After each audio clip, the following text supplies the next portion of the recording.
मंदिर यांच्या सर्व सहकारी, विशेषतः या मंदिराचे खजिनदार श्री दत्ता आप्पा गायकवाड आणि अध्यक्ष ॲडव्होकेट श्री विष्णुपंत तापकीर यांच्या अमूल्य योगदानातून या मंदिराचं काम हाती घेतलं आणि ते पूर्णत्वासुद्धा आलं.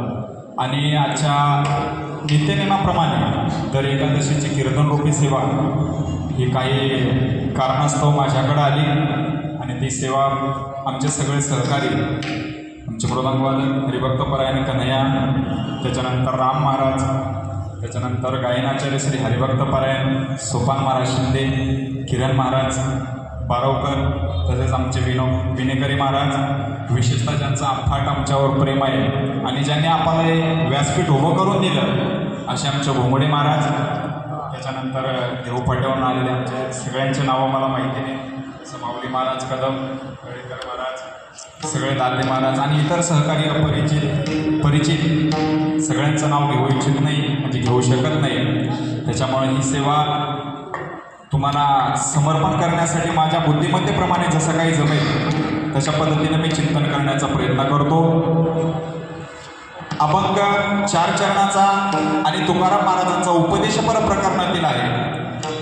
तुकाराम महाराज या अभंगात आम्हाला साधं आणि सरळ सोपं करून सांगतात की मानवी जीवनाला आल्यानंतर आपण कशासाठी आलो, नेमकं आपल्याला काय करायचं आहे आणि आपण काय करतोय. म्हणून सांगतात, आपुला तो एक देव करून घ्यावा. कोणता देव आहे? तो एकच देव आपल्याला करून घ्यायचा आणि एकच आहे याची अनुभूती घेण्यासाठी मानवी जीवनाला आल्यानंतर त्याचे अनुभव घ्यायलाच पाहिजे असा उपदेश आम्हाला तुकाराम महाराज करतात. आणि त्याच्याशिवाय जर तो आपला झाला नाही तर आपल्याला सुख मिळणार नाही असं ठणकावून सांगतात. आपुला तो एक देव करून घ्यावा, तेने विनय जीवा सुख नोहे. इरती माईक दुःखाची जनती नाही आदी अंतसा अवसानी.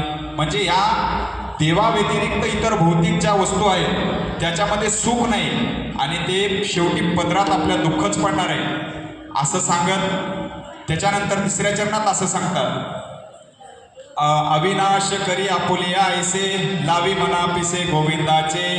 अविनाश धन, अविनाश तत्व हे आपल्याला जीवनात अंगीकारायचं आहे. तर त्यासाठी आपण काय केलं पाहिजे?